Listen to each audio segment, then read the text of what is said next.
Halo, balik lagi di Obok, obrolan bola Okto.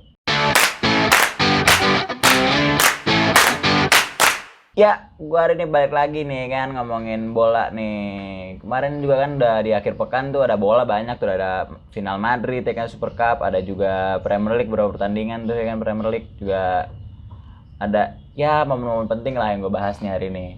Tapi sebelum gue ngomongin bola hari ini tuh, gue mau bilang dulu buat temen-temen yang belum subscribe, bisa tuh di subscribe dulu channel Sotoy Bro ya kan. Kalau misalnya suka sama omongan gue hari ini juga boleh tuh di like. Sama kalau yang mau didiskusin boleh juga tuh komen-komen di bawah ya kan. Ntar diskusi sama gue tentang bola atau apapun terserah lah. Ya pertama gue mau ngomongin tentang kemenangan Madrid nih di Super Cup nih kan kemarin. Madrid menang 2-0 tuh, berhasil menang 2-0 di Super Cup lawan Athletic Club. Tapi gue rasa sih nggak ada yang terlalu spesial atau gimana ya kemenangan Madrid ya kan. Karena juga ya bukan piala yang prestis, mungkin kalau menurut gue biasa-biasa aja gitu.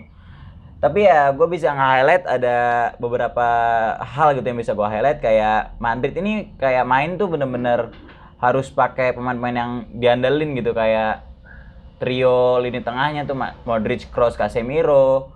Ada juga di depannya juga masih harus bener-bener pakai Benzema banget. Kayak Madrid ini tuh main bener-bener apa ya, based on kayak form of the day-nya pemain-pemain itu gitu loh. Kayak on fire-nya pemain-pemain itu. Kayak kemarin itu kan si Benzema lagi on fire, makanya ya kemenangan bisa diraih lah. Juga Modric yang jadi man of the match. Gue rasa ya Madrid ini harus bisa segera gitu regenerasi di lini tengahnya, karena masa mau terus-terusan ngandelin pemain-pemain 30 tahun plus-plus kayak Kroos, kayak Modric juga kan udah 30 tahun plus-plus tuh ya kan. Harusnya bisa diregenerasi lagi tuh buat Madrid ya kan. Lanjut gue langsung lompat ke Premier League nih. Ada pertandingan City Chelsea kemarin. Ada City Chelsea, ada United Aston Villa, ada Liverpool Brentford yang mau gue bahas. Pertama tapi gue bahas City Chelsea dulu ya kan. City Chelsea tuh ya gimana ya? Chelsea bener-bener dimakan lah ibaratnya dari segi permainan ya dari City. City bener-bener nguasain pertandingan, dia passing dengan enak banget, santai, passing kanan, passing kiri, passing tengah, semua dipassing. Mudah banget gitu loh. Kayak Chelsea itu nggak bisa nguasain pertandingan sama sekali kalau menurut gue. Apalagi terutama di babak pertama, karena babak pertama Chelsea bener-bener nggak ada tuh yang namanya bikin peluang. Mungkin peluang ada satu, offside Ziyech. Nah itu doang tuh peluang itu. Setelah itu ya udah gitu, City yang nguasain bola, City yang bikin peluang, City yang bikin gol bahkan di babak kedua tuh. Kayak Chelsea tuh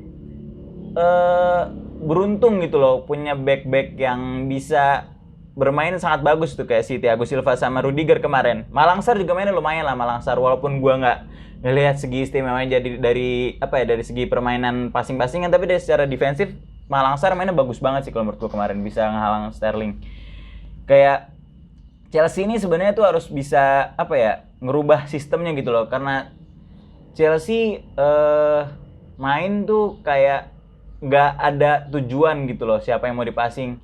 Dia mulai ada permainan semenjak 1-0 ketinggalan tuh dari City, yang gol Kevin, habis itu dia masukin Mason Mount, baru tuh ada kreativitas tuh di lapangan tengah tuh, kayak baru bisa main lah gitu loh. Ya gue rasa ya Tuchel ini harusnya bisa segera sadar dan bisa ngeganti sistem 3-4-3-nya ke mungkin 4-2-3-1 atau variasi formasi yang lain gitu loh. Karena 3-4-3-nya udah basi banget lah, udah ketebak banget cara mainnya. Lanjut ke United Aston Villa ya kan. United Aston Villa ini, United gue nggak ngerti lagi sih kenapa ya. Itu udah unggul 2-0 tuh, tiba-tiba jadi dibalikin 2-2. Kayak seri tuh, rasa kalah banget sih kalau menurut gue sih. Gue sebagai fans MU ya kan, gue kecewa banget sih ngeliat skor kayak gitu ya kan. Udah unggul 2-0, udah nyaman tuh main, pas 30 menit pertama doang tapi nyaman main. Gue gak ngerti sih United kenapa sih. Mungkin ya kayak dari lini tengahnya tuh United mudah banget gitu dieliminasi ya kan. Kemarin mainin Matic, Fred sama Fernandes kan. 2 gol United dari Fernandes. Iya benar ya kan, 2 gol dari Fernandes. Tapi gue ngerasa sih 2 gol itu ya dari 2 blunder pemain dari Aston. Yang pertama golnya Fernandes kan dari free kick kayak gitu, di passing Fernandes shooting, tapi itu kan Martinez gak berhasil nangkep gitu loh. Blundernya Martinez jadinya gol. Walaupun itu gol, tapi ya gue ngerasa ya udah gitu, golnya kayak gitu doang gitu. Belum ada sesuatu yang istimewa lah dari gol itu kalau menurut gue. Juga gol keduanya juga gitu, salah passing pemain si Aston siapa namanya ya? Sanson kalau nggak salah, Sanson nomor 8 itu salah passing, dipotong sama Fred passing ke Fernandes, udah finishing. Kayak gue belum melihat sesuatu yang istimewa. Mungkin yang gol keduanya ada nilai plusnya karena segi dari pressingnya United berhasil gitu. Tapi ya belum secara set play atau keistimewaan dari sebuah permainan cantik gitu loh. Gue belum ngeliat dari permainan cantiknya gitu loh. Nah dari segi Aston Villa nih gue mau bahas sedikit. Aston Villa tuh benar-benar bisa nguasain lini tengahnya United ya kan. Dieliminasi tuh dari lewatin Fred pertama, passing di tengah dan ngeliatin Matic gitu loh. Karena formasinya 4-1-4-1 tuh gue ngeliatnya kan. Fernandes sama Fred ini sejajar nih. Si Fred ini benar-benar maju banget gitu, terlalu maju sehingga si Matic ini di tengah kayak apa ya, bisa mudah banget gitu loh dilewatin kan. Secara Matic nggak ada lari lambat gitu loh. Juga area yang di cover itu terlalu luas, kanan kirinya Matic itu kosong banget.